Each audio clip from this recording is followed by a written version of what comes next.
할렐루야, 감사합니다. 먼저 광고 드립니다. 이번 주 금요일 날 할로윈데이라고 사방에서 많이 움직일 텐데 저희는 교회에서 6시부터 8시까지 아이들과 함께 시간을 보내려고 합니다. 자녀분들 보내주시면서 마지못해서 같이 와서 좋은 시간 보내시고 갈 수 있기를 간절히 바랍니다. 오늘 함께 나눌 말씀은 요한복음 4장 35절부터 38절까지의 말씀입니다. 요한복음 4장 35절부터 38절까지의 말씀입니다. 저와 여러분이 한 절씩 교독하시도록 하겠습니다. 제가 먼저 읽습니다. 너희는 넉 달이 지나야 추수할 때가 이르겠다 하지 아니하느냐. 그러나 나는 너희에게 이르노니 너희 눈을 들어 밭을 보라. 희어져 추수하게 되었도다. 거두는 자가 이미 싹도 받고 영생에 이르 함께 즐거워하게 하려 함이라. 그런즉 한 사람은 심고 다른 사람이 거둔다 하는 말이 옳도다. 내가 너희로 노력하지 아니한 것을 거두러 보내었노니 다른 사람들은 노력하였고 너희는 그들이 노력한 것에 참여하였느니라. 아멘. 예수님께서는 사마리아 땅을 관통하여 지금 갈릴리로 가려고 하고 계십니다. 그 중에 잠시 머물러 있다가 사마리아 여인과 많은 대화를 나누셨습니다. 그런 모습을 보면서 사마리아 여인이 물동이를 버려두고 마을로 뛰어가는 모습을 보는 제자들이 아니 어떤 일이 있었는가 궁금하지만 아무것도 묻지 않았다고 성경은 기록했습니다. 그리고 예수님께서는 그 제자들에게 먹을 것 좀 드리려고 했더니 나에게 양식이 있다라고 얘기하셨고 곧 영의 양식, 다른 것이 아니라 나를 보내신 하나님의 뜻을 행하며 하나님의 일을 온전히 이루는 것, 이게 내가 영의 양식인데 그것으로 채웠다라고 얘기하십니다. 이제 그리고 그 말씀을 하신 후에 영적인 양식에 추수할 때라는 말씀을 하시는 부분이 오늘 내용입니다. 이것은 사마리아 여인의 말을 듣고 많은 사마리아 사람들이 지금 예수님께로 나오는 것을 보시면서 그 내용이 39절부터 시작되거든요. 아마 그것으로 하셨던 말씀이 아닌가. 이 말을 제자들과 나누는 중에도 사람들이 무수하게 예수님 앞으로 몰려오기 시작했다는 거죠. 오늘 이 말씀은 이 추수 때와 더불어 이를 마련한 심는 자들과 거두는 자에 대해서 말씀하시는 예수님의 가르치심입니다.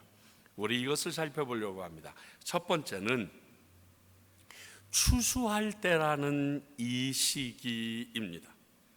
이는 세상의 작물을 추수할 때가 아닌 것 같습니다. 35절 보니까 너희가 넉 달이 지나야, 그러니까 예루살렘역으로 하면 지금 한 1월 달밖에 안 된 것 같습니다. 넉 달 지나서 9월 달, 그러니까 5월 달 정도가 돼야지 무엇인가 작물을 추수할 텐데 지금 너무 이른 겁니다. 그러니까 세상에 먹는 작물을 추수할 때가 아닌 영혼을 구원하는 그 추수 때를 말하고 있는 것입니다.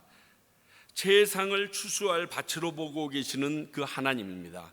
이 세상에 있는 사람들을 추수할 밭으로 보시는 예수님의 시각을 오늘 말씀하고 있습니다. 그렇기에 예수님의 양식이 하나님의 뜻과 일을 이루는 것이 될 수가 있는 것입니다. 자, 지난번 살폈듯이요, 예수님이 말씀하시는 하나님의 뜻과 일, 요한복음 6장 볼까요? 나를 보내신 이의 뜻은 내게 주신 자 중에 내가 하나도 다 잃어버리지 아니하고 마지막 날에 다 살리는 이것과 하나님이 일, 그 다음 6장 다음 예수께서 대답하여 이르시되 하나님께서 보내신 이를 믿는 것이 하나님의 일이다. 하나님께서 보내신 일을 믿는 것, 이거 두 개를 합치면 잃어버린 영혼들이 주께로 돌아오는 그것이 바로 이 추수때임을 말하고 있습니다. 안타까운 것은요, 여러분 추수꾼이라는 말 들어보셨죠? 어디서 쓰는 말이죠? 정말 여기는 청정지역인가? 신천지가 교회에 몰래 정통교회 위장해서 신천지 교인으로 빼어내오는 사람들을 추수꾼이라고 그렇게 명명합니다. 그래서 한국 교회를 가보게 되면 신천지 추수꾼 출입금지 뭐 이런 게 이렇게 앞에 붙어 있기도 합니다. 뭐 물론 이단 교회 앞에도 그게 붙어 있더라고요. 되게 깜짝 놀랐는데 어찌하였든 이런 좋은 의미거든요, 이 추수꾼이라는 건. 근데 이게 이단들에게 빼앗겨서 사용할 수 없는 게 좀 안타깝지만, 이 추수꾼이라는 것은 굉장히 중요한 의미이고, 모든 기존 교회의 성도들은 추수꾼으로서 움직여야 되는 것이 사실입니다. 신천지가 말하는 추수꾼이 아니라 하나님의 원하시는 영혼들을 거두어내는 추수꾼이 되어야 하는 겁니다. 이런 게 되게 많아요. 전에도 말씀드렸지만 무지개를 오용해가지고 동성애자들이 사용하는 것들이나, 그리고 정말 마지막 종말론에 대해서 우리가 굉장히 많이 얘기해야 우리가 각성이 되고 깨어 있을 텐데, 그것도 이단들이 확 가져가서 666도 함부로 얘기할 수 없도록 만든 이러한 사탄의 괴계들이 되게 많은데, 이 추수도 마찬가지로 빼앗겼는데, 이게 빼앗길 게 아닙니다. 하나님의 말씀이니까 우리가 복원시켜야 되는 겁니다. 어찌됐든 이것을 이야기합니다. 그리고 오늘 말씀을 보니까 추수할 때를 분별할 수 있어야 된다는 것을 알려줍니다. 오늘 말씀에 보면 너희 눈을 들어 밭을 보라, 희어져 추수하게 되었도다. 우리들이 눈을 들어서도 추수할 때를 직접 확인할 수 있다라는 의미예요. 이게 지금이 추수할 때인지 아닌지 모르겠습니다가 아니라, 너희들이 눈을 들어보면 지금 추수할 때가 됐는지 안 됐는지 충분히 알 수 있다는 겁니다. 여러분 생각해 봅시다. 씨 뿌려야 할 때 나가서 낫을 가지고 추수하려고 하면 소득이 있을까요? 없습니다. 그리고 씨를 뿌려야 하는 그 시점에 뿌리지 않았으면 추수할 때 거둘 것이 있을까요? 없습니다. 시기를 분별할 수 있지 않으면 우리는 아무런 소득이 없이 먹을 양식을 얻지 못하듯이, 우리가 심고 거둘 때를 제대로 분별하여 행하지 아니하면 잃어버린 영혼이나 우리에게 맡겨주신 영혼을 거두어 드릴 수 없다라는 사실을 말씀하고 있습니다. 보아야 됩니다. 그리고 추수해내야 합니다. 지금 사마리 땅에는 이런 추수할 영혼들이 물밀듯이 예수 그리스도 앞으로 나오고 있기 때문에 지금이 이곳에 추수 때라고 예수님은 말씀하고 계시는 겁니다. 그러면 오늘 말씀은 안 했지만 심을 때는 언제일까요? 씨를 뿌리거나 심어야 할 때는 언제일까요? 계절로 보게 되면 명확하지만 이 영혼을 거두기 위하여 심어야 할 때는 디모데후서 4장 2절에서 알려줍니다. 너희는 말씀을 전파하라. 때를 얻든지 못 얻든지 항상 힘쓰라. 범사에 오래 참음과 가르침으로 경책하며 경계하며 권하라. 언제 뿌리라고요? 언제 심으라고요? 복음의 씨를 뿌리고 심을 때는 추수 때와 다르게 항상 범사에 그리하라고 합니다. 지금 복음을 전할 만한 때인데 지혜롭지 못하게 지금 왜 전해? 이런 게 필요 없다는 거예요. 사생결단하고 전해야 된다는 거예요. 왜? 그 이후에 그 사람의, 그 영혼의 시간은 우리가 알 수 있나요? 없습니다. 아내가 성경 공부할 때 전도에 대해서 이야기할 때 항상 쓰는 예화가 있습니다. 오래간만에 죄를 많이 지은 자가 감옥에서 출소해서 하이제킹으로 차 한 대를 얻어 탑니다. 그런데 그 안에서 하나님을 만났습니다. 자기 얘기를 하면서 앉아있는 그 사람에게 복음을 전합니다. 나중에 전도자가 돼서 이곳저곳 교회를 다니면서 복음을 전하는데 한 여자가 나와서 하나님을 원망하면서 이야기합니다. 그런데 그 사람이 내가 출소했을 때 나에게 차를 태워준 그 남자였다는 거예요. 그때 그에게 복음을 전하고 마지막에 차를 세워놓고 그에게 영접 기도를 시켰는데 그 이후에 목적지에 가다 교통사고로 죽은 겁니다. 근데 그 아내는 그 남편의 영혼을 위하여 평생을 기도했는데 하나님께서는 들어주시지 않았다고 생각하고 하나님을 원망하며 이제를 교회를 떠나려고 하다가 이 집회에 참석하게 됐던 겁니다. 그때 이 사실을 이 전도자가 알려주니까 그 여인은 얼마나 놀랐겠습니까? 그렇습니다. 내가 비록 죄수로 지금 막 감옥에서 풀려났다 할지라도 내 옆에 앉아있는 사람이 하나님을 알지 못하면, 예수님이 나의 구원자인 걸 알지 못하면, 때를 얻든지 안 얻든지 그 사람이 나에게 대해서 무엇이라고 말하든지 성령님께서 내게 마음을 주시면 그때 혹시 내게 위협이 있을지라도 전해야 되는 겁니다. 눈앞에 총을 겨루면서 하나님이 살아있어, 그러면 너 그 하나님 만나러 가 하고 총을 쏠 때도 그 앞에서 그 10대 소녀가 나는 하나님 만날 거 알아, 근데 너 예수 믿어야 돼, 그리고 죽어가는 그런 모습처럼요. 그가 예수님을 믿는다고만 안 했어도 나머지 친구들처럼 살 수 있었습니다. 그게 아니라는 거예요. 복음의 씨는 범사에 뿌려야 합니다. 그래서 바울은 디모데에게 이렇게 심을 때에 있어질 수 있는 일에 대해서 디모데후서 4장 5절에서 이렇게 말합니다. 그러나 너는 모든 일에 신중하여 고난을 받으며 전도자의 일을 하며 내 직무를 다하라. 신중한데 네가 전도자의 일을 하고 내 직무를 다할 때 고난이 따라올 수 있다라는 것을 알려주고 있습니다. 복음을 전할 때, 복음의 씨를 심을 때 우리에게 이러한 일이 있음도 미리 알려준 것입니다.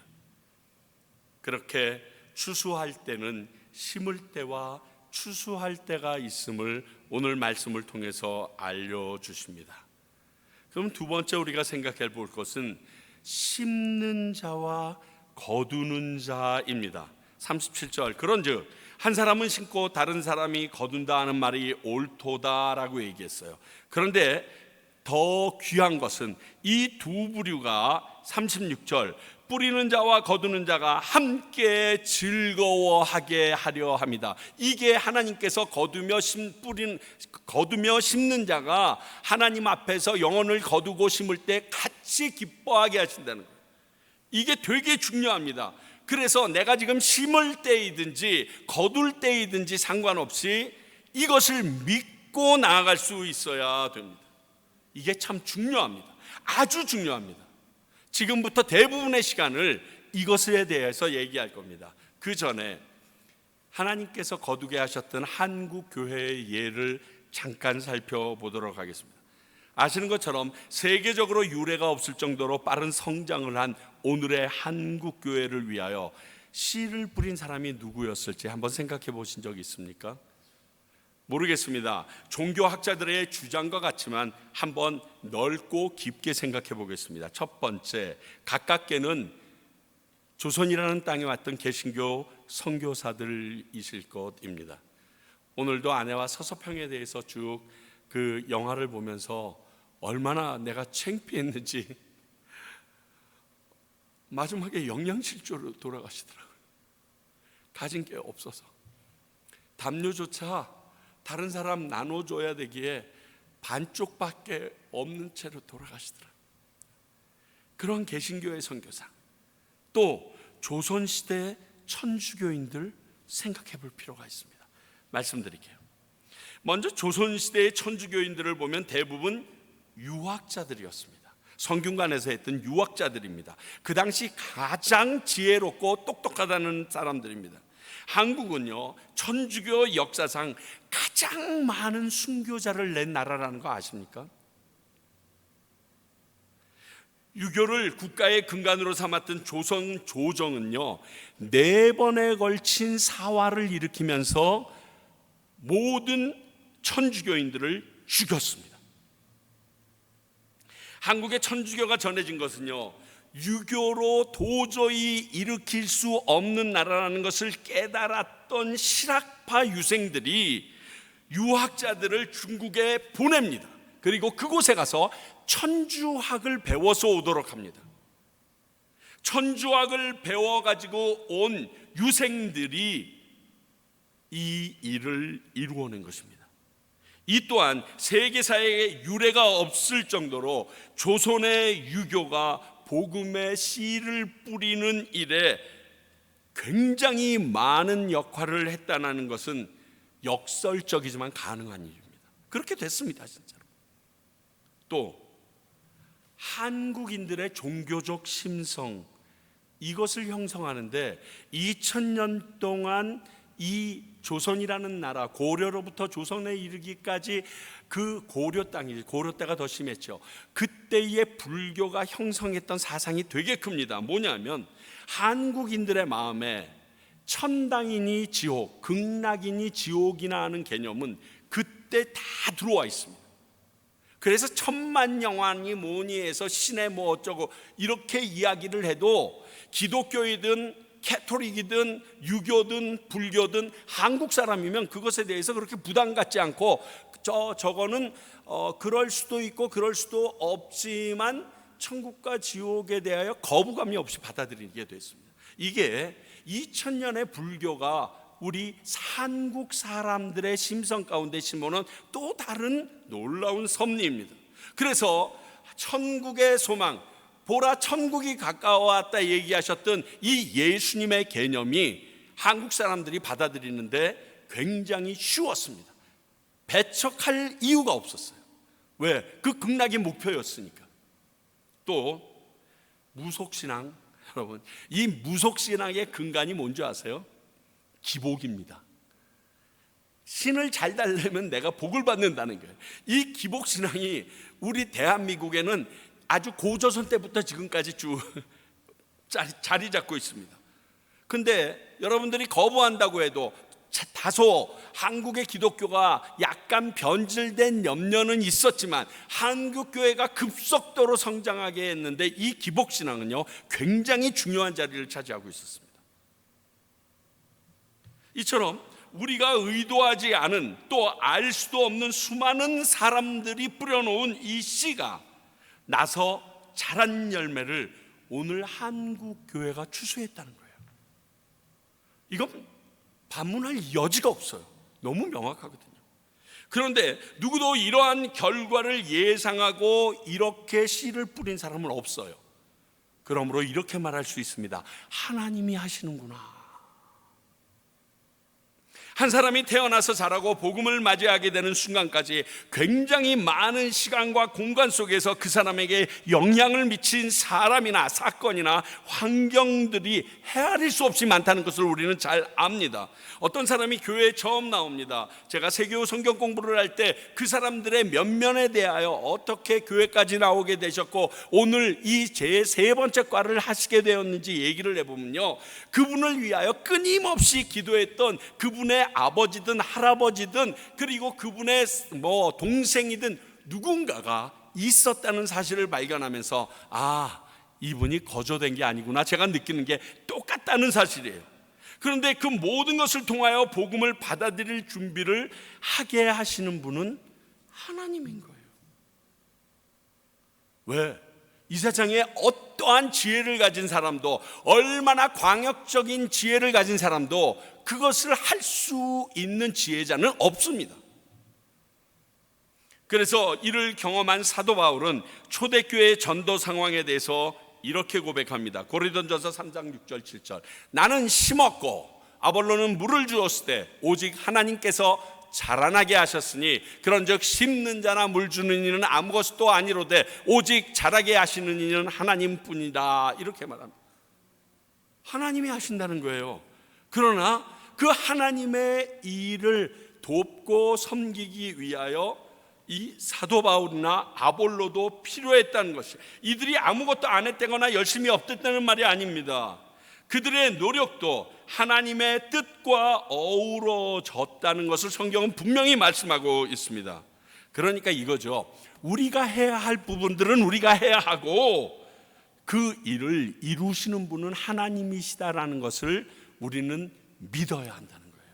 내가 이것을 했기 때문에 하나님께서 이것을 해주셨다가 아니라 하나님의 뜻이 이거였기 때문에 내가 그 자리에서 그 일을 했다라고 생각하는 게 맞는 거예요. 이 앞뒤가 순서가 바뀌어야 돼요.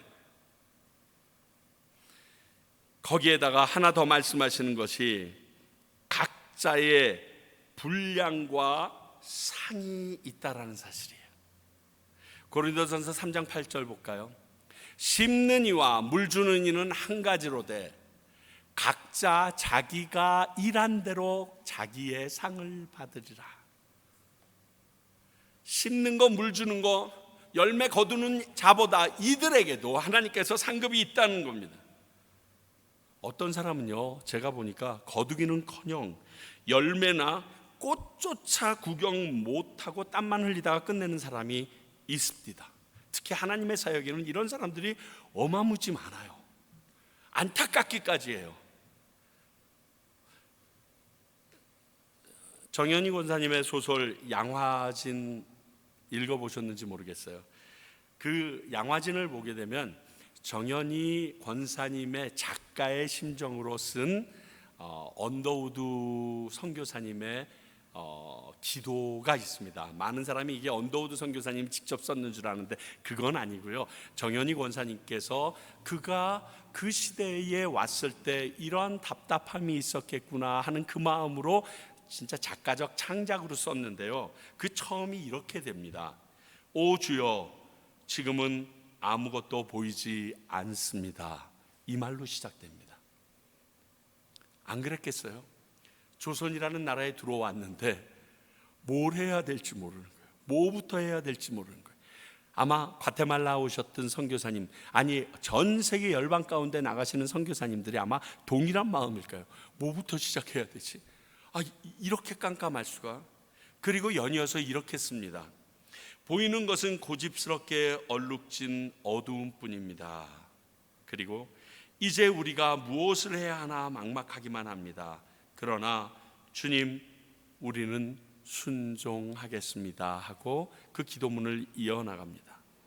지금 이곳 과테말라에서 우리 선교사님들의 마음을, 아니 저의 마음까지도 어느 정도 잘 표현하고 있는 부분인 것 같습니다. 뭐부터 시작하고 이 나라의 백성들, 저 원주민들, 아직도 저런 생각과 저러한 상황으로 내게 다가오는 저들에게 어떻게 내가 접근해야 될지 도저히 막막해요. 섬겨도 밑빠짐 독 같고, 하나님 그리고 하늘을 한번 쳐다보게 되는, 한숨 쉬게 되는 일들이 빈번하게 일어나거든요. 당시 한국에 오신 선교사님들은 그들이 세운 학교에서 대한민국의 초대 대통령이 나올 것 몰랐다는 겁니다. 한국이 이렇게 세상에 유례없는 기독교의 성장을 이루게 될 줄도 몰랐을 것입니다. 그러나 그들이 한 그 심은 일을 통하여 거두는 기쁨을 누린 자들이 있었다는 거예요. 그래서 이 심고 거둠에 대하여 연속성이 중요하다는 사실을 우리는 알아야 됩니다. 심는 것과 거두는 것, 이게 협력하는 마음으로 해야 합니다. 그리고 연속성 속에서 이 일은 나아가게 된다는 것을 우리는 알아야 합니다. 여러분, 다시 말해서 필요는 너무 구체적입니다. 내가 필요한 건 아주 구체적이에요. 그리고 너무 명확해요. 그런데 그런 사람이든 그런 제품을 위하여 양육하거나 투자하지는 않고 완성된 뒤에 데려옵니다. 그리고 완성된 제품이나 그 방법을 뺏어오고 훔쳐오려고 합니다. 그건 뭐죠? 도둑질이에요. 그건 세상에서도 그걸 도둑질로 인정합니다. 그런데 그런 일들이 너무너무 많은 게 지금의 세상이에요. 잘 아시는 대로 대한민국에서 굉장한 기술에 축적된 것들을 오랜 시간 동안 많은 돈을 투자해서 만들었습니다. 그런데 이웃나라 중국이 사람이나 그 설계도를 뺏어가지고 그것을 마음대로 만들어냄으로써 상상할 수 없는 천문학적 숫자와 여러 가지의 손해를 보는 것, 우리가 보면서 분노하지 않습니까? 똑같습니다. 제가 이 말씀을 준비하면서 뺄 수 없는 게 이 하은주라는 농구 선수입니다. 대한민국 농구 사상 가장 키가 컸죠. 2m 2. 이 여자가 한국 프로농구에 있으면서 이 여자 때문에 다른 팀이 우승할 수 없다라고 외국인 농구 선수들이 들어와서 결국 이 사람을 퇴출시키기까지 했었던 그러한 굉장한 사람입니다. 근데 이 선수의 이야기를 들어보니까 기가 막힌 거예요. 어렸을 때부터 너무 농구를 잘했어요. 아버님이 농구를 하셨으니까. 초등학교 6학년 되기 전에 최고였어요. 근데 초등학교 6학년 때 무릎이 너무 많이 아픈 거예요. 근데 그 당시는 좀 무지해서 그런지 몰라도 그냥 선수, 너 성장통일 거야, 성장통일 거야 그러면서 내비둡니다. 그런데 마지막 결승하기 전에 병원에 갔다 왔더니 6학년짜리 학생이 초등학교 무릎 연골이 아예 없는 거예요. 너무 많이 써서. 그런데도 선생님은 괜찮다 그러고 테이핑 붙여서 그 다음날 결승전에 내보내고 우승시키고 나서 수술합니다. 그리고 나서 그가 재활이 불가능한 것을 알고 모든 사람들에게 소문을 냅니다. 그래서 그가 더 이상 농구를 한국에서는 못하게 될 지경이 됐습니다. 그런데 친구들이 농구하는 거 보니까 너무 하고 싶은 거예요. 근데 중학교 3학년 됐는데 여자아이가 195가 넘었어. 그러니 놔두겠어요? 195 넘는 여자가 몇 명이나 되겠습니까?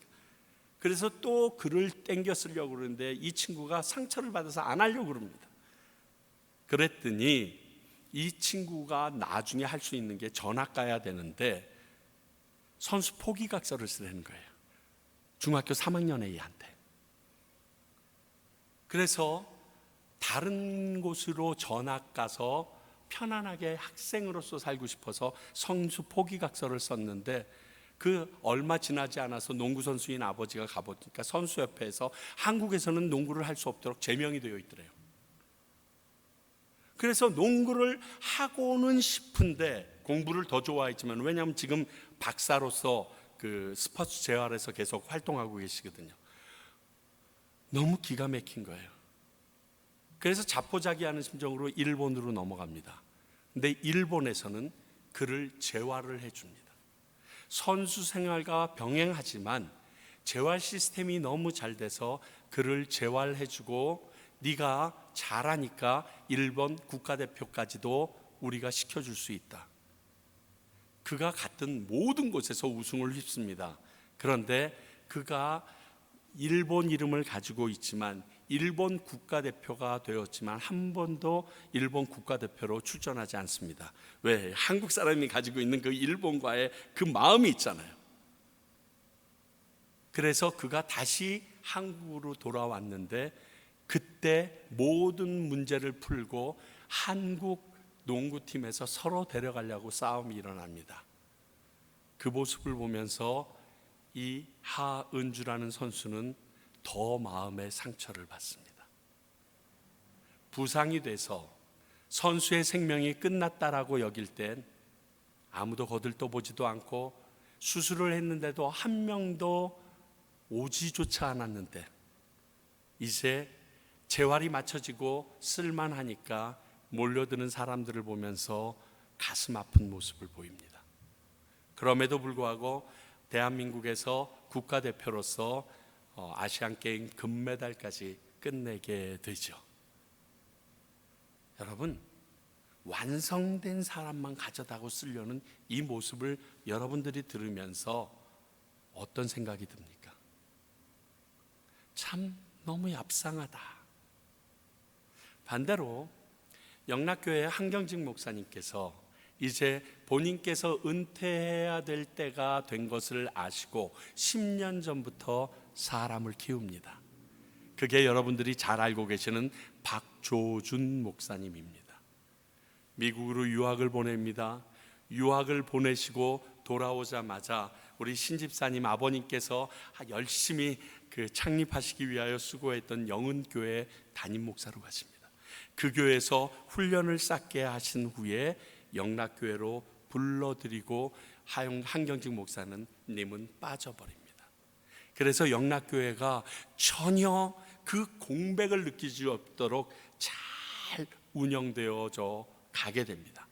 마지막에 박조준 목사님의 여러 일이 있어서 영락교회가 흔들리긴 했지만 그 연결점을 준비하시는 한경직 목사님, 그 옛날에 1970년도 이전에 그것을 미리 준비하셨던 모습을 보면서 굉장히 한쪽이 따뜻해지는 부분을 느낍니다. 사람도 투자하고 시간을 두고 가르쳐 내가 필요한 회사나 사회, 심지어 교회의 목회자로 세워야 하지만 그렇게 세우지 않고 이미 인정받은 사람들을 섬기던 일하던 회사나 교회에서 뺏어옵니다. 이건 심지 않고 거두려는 아주 안 좋은 모습입니다. 한국의 교회들이 미국에서 열심히 사역 잘하시는 목사님들을 더 유명세와 거대한 교회라는 이유로 이러한 행위를 하는데 미국 교회들이 정말 힘들어합니다.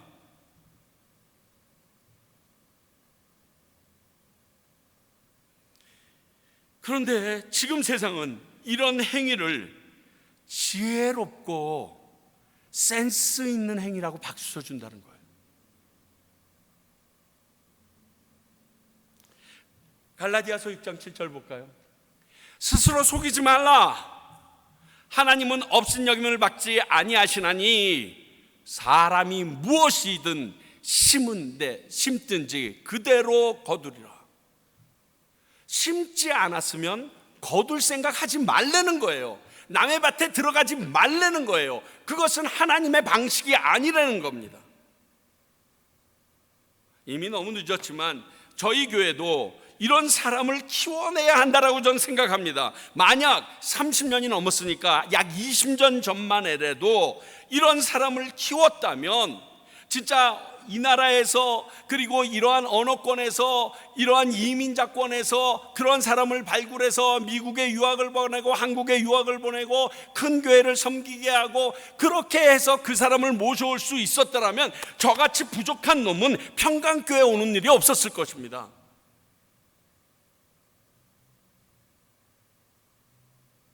앞으로 이 일을 우리가 해야 합니다.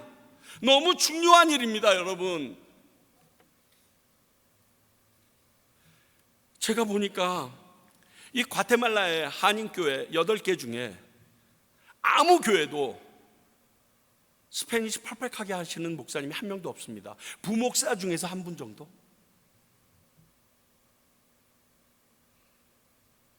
안 키워요. 그리고 이곳에서 키우려고 했던 사람들을 인정할 생각도 없어요.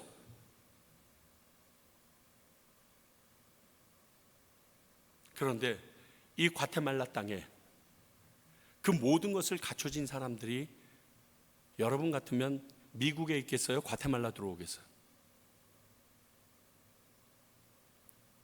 제가 부목사님을 지금 찾으면서 언어 잘하고 문화가 맞는 분, 그런데 지금 사역을 잘하고 있다고 많은 사람들이 인정하는데 언어나 문화에 대해서 동떨어지신 분들, 이게 다 맞는 사람을 찾는 건 되게 어렵더라고요.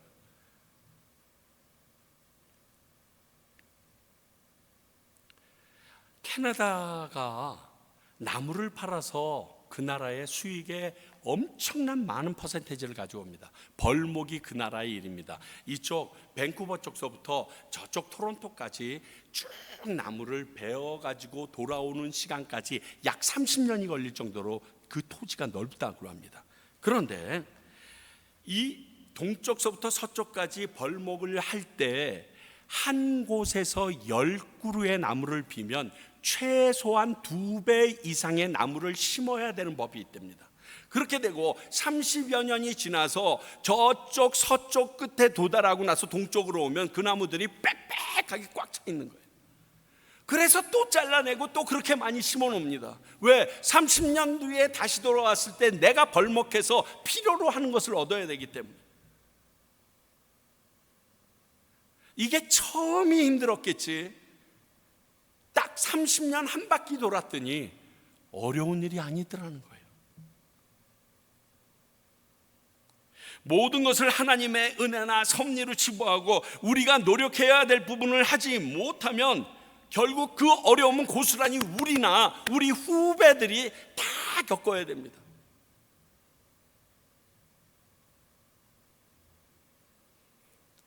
투자하고 연구하는 시간은 고달프고 찌들리고 손가락질 받는 시간과 동일합니다. 그 시간이 있어야만 합니다.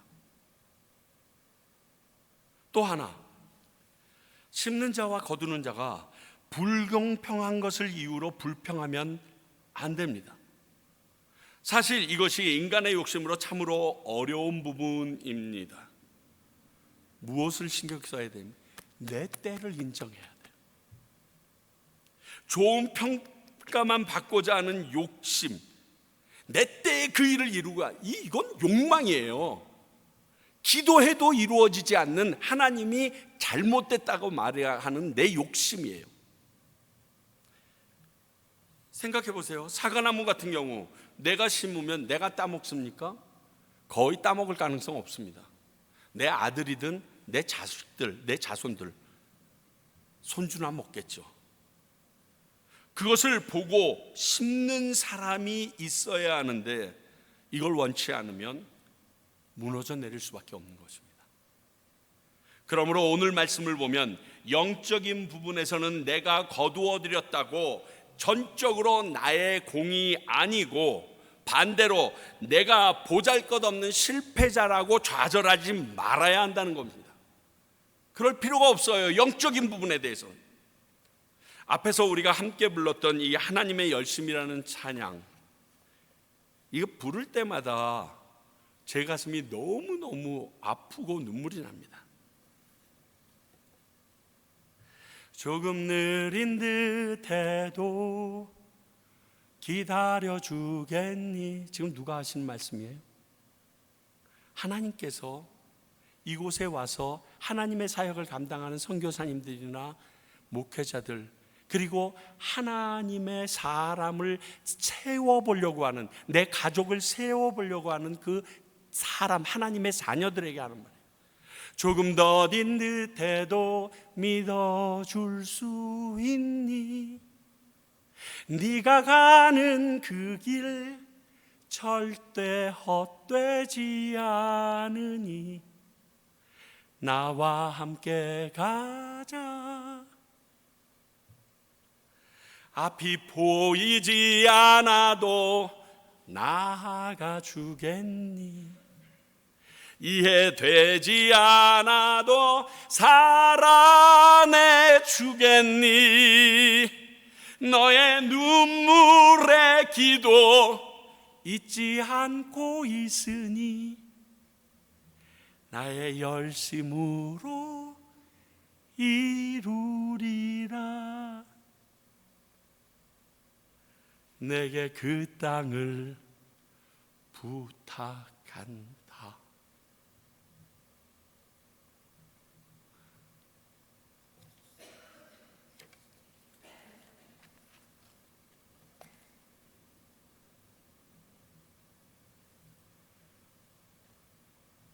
저는 지금까지 이 하나님의 사역을 항상 거두는 입장에 있었습니다.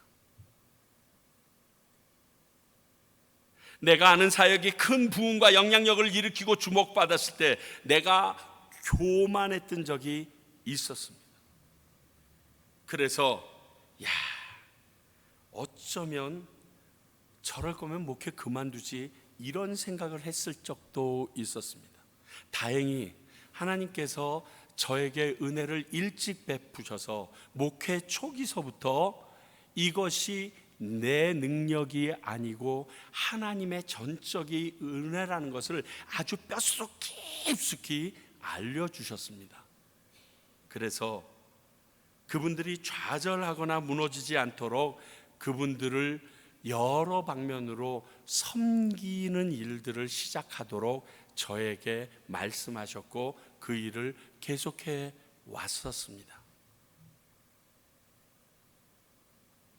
지금까지 목회 30여 년 만에 심는 시간이라고 여겨지면서 목회하는 것이 이곳 과테말라가 처음인 것 같습니다. 아니, 정확히 말하면 이제 휘어져 가고 있는 영적인 들판들을 보면서 막 박차를 가해야 될 때구나라고 느끼는 때 같아요. 너무너무 가는 데마다 그저 저놈이 오면 된다라는 얘기를 들을 정도로 다 잘 되는 곳만 가봤어요. 거둬 들이는 곳만 가봤어요. 목회가 어렵다는 말을 이해할 수 없는 상황 가운데 항상 살 정도로 우리 조상들의 뿌린 씨앗인지 내가 알지 못하는 그 누군가 심었던 일에 모든 것을 거둬들이고 있었기 때문에 내가 겪었던 축복이지만 또 다른 아픔입니다. 저는 저희 교회가 누구나 인정하는 씨 뿌리고 심고 물 주셨던 변원근 목사님이나 김성현 사모님이 있었다는 것을 압니다. 아니라면 성도들조차 훈련시키고 준비시키는 아주 힘든 시간이 지났어야 했는데 이미 다 준비되어 계시거나 훈련을 달게 여기는 분들로 저희 교회는 채워주셨습니다. 이것도 과테말라에 와서 제가 얻은 이전에 뿌린 것들을 거두는 그러한 모습입니다. 중요한 건요, 내가 어느 위치에 있든지 하나님의 주권 아래 있으며 그분의 계획 안에 있다는 사실을 믿고 좌절하거나 교만하지 말아야 한다는 사실입니다. 교회도 그렇고 목회자도 그렇고 교인들 한 사람 한 사람들도 이 생각을 잊어버리면 하나님이 하셨다라고 입으로만 떠들듯이 내 가슴에는 그 국뽕으로 가득 차서 딴짓하고 있다는 거예요. 여러분 보시지 않아요? 주변 교회를 통하여 여러분들이 직접 느끼고 계시지 않아요? 여러분, 제가 수도 없게 많은 목사님들 여러분들이 다 인정하실 거예요.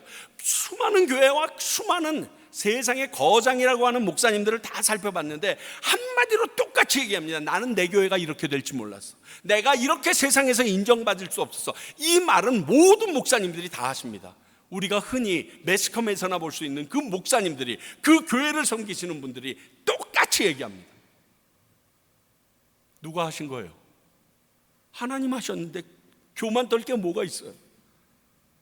서로 좌절할 게 뭐가 있어요? 회개해야 될 일이 있을 수는 있지만 좌절해야 될 일은 아니라는 거예요. 이것을 믿으며 우리 모두 하나님의 뜻과 온전한 일, 즉 잃어버린 영혼을 세워나가는 일, 찾아내는 일을 이루어내는 평강교회가 되어야 돼요. 이걸 잊지 말아야 됩니다. 그러다 보면 하나님이 꽃도 피워주시고 열매도 거두게 해주실 날이 있음을 저는 믿습니다. 저는요, 사역 중에 그런 추수도 경험해 봤습니다. 온누리교회가 처음부터 세우자마자 막 사람들이 몰아쳐서 정신없었다라고 생각하는데 아니에요. 쭉 크다가 계속 정체기를 맞는 시간이 있었어요. 근데 이 순간에 하나님께서 담임 목사님에게 성령님을 알게 하시고 깨닫게 하시면서 갑자기 가파르게 상승하는 것을 경험했어요. 1년에 한 교회에 10,000명이 넘게 오면요, 재난 상황입니다. 그런데 그 교회가, 그 교회의 성도들이 준비되어 있으면 축복이고요, 준비되어 있지 않으면 이건 완전한 재앙이에요. 누가 왔다 가는지도 모르고요, 내가 원하는 길로 걸을 수도 없는 서울역 현상이 학교회 안에서 일어납니다. 그러니까 저는 정체 가운데 있다가 터져나는 교회도 경험해봤기 때문에 하나님께서 평강교회를 통하여 그러한 시간을 허락하실 수도 있다는 사실을 저는 압니다. 그 시와 때는 내가 정하는 게 아니라 하나님이 정하는 것이지만 우리는 준비하고 있어야 되는 거예요. 준비하지 않으면 여러분 생각해 보세요. 여기에 지금도 차가 지난주 보니까 석 줄이 됐습니다.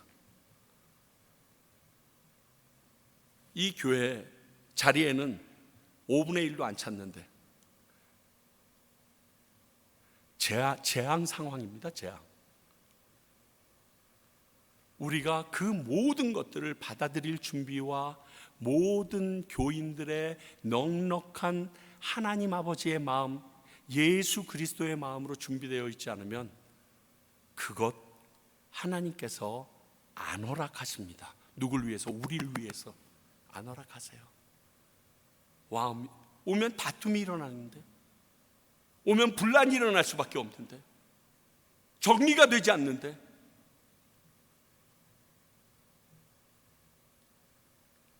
오늘 예수님의 이 말씀이 단지 사마리아가 아닌 이곳 과테말라, 아니 온 열방에 펼쳐나가는 그 추수때에 심는 자와 거두는 자를 알게 하십니다. 그 안에 우리 평강교회 성도님들도 속해 있습니다. 이렇게 다음 주일 밀려오는 사마리아 백성들에 대하여 유대인이었던 예수님의 제자들은 준비되어 있었을까요? 거부함이 없었을까요? 하나님은 예수님을 통하여 그럼에도 불구하고 사마리아 땅까지 구원이 이르도록 허락하셨습니다.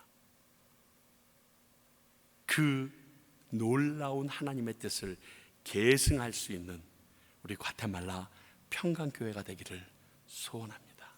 기도하겠습니다. 하나님, 정말 심는 때와 거둘 때가 있다는 것을 너무 잘 알고 있고, 또 씨 뿌리고 심는 시간이 없으면 거둘 수 없다는 것도 너무 잘 알고 있는데 왜 우리는 여전히 거두는 것에만 관심이 있을까요? 아버지여, 이 평강교회가 씨 뿌리고 심는 일에도 관심을 갖게 하시고, 하나님의 경륜과 섭리에 따라 거두게 하심으로 씨 뿌리는 자들이 절망하거나 지치지 않게도 하여 주시옵소서. 오늘 말씀이 단지 사마리아 지역이 아닌 이 과테말라에게도 적용되는 것을 믿고 나아가옵나니, 우리 한 성도님들 이 지역의 한 교회 한 교회가 이 마음으로 연합하고 서로 인정하며 나갈 수 있도록 도와주시옵소서. 지금은 우리 주 예수 그리스도의 은혜와 하나님 아버지의 크신 사랑과 성령님의 말씀을 깨닫게 하시는 능력이 이제 우리가 심는 자로 있든지 거두는 자로 있든지 하나님의 주권에 속한 것을 기쁨으로 여기는 주님의 귀한 백성과 그 일에 초대받은 평강교회와 그 일에 부름을 받아서 이 과테말라 척박한 곳에 복음을 전하고 있는 수많은 선교사님들을 위해 이제로부터 영원히 함께 하시기를 간절히 축원하옵나이다. 아멘.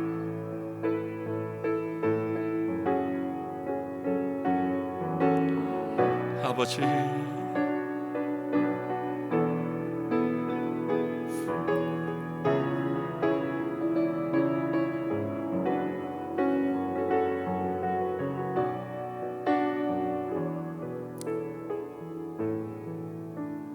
할렐루야.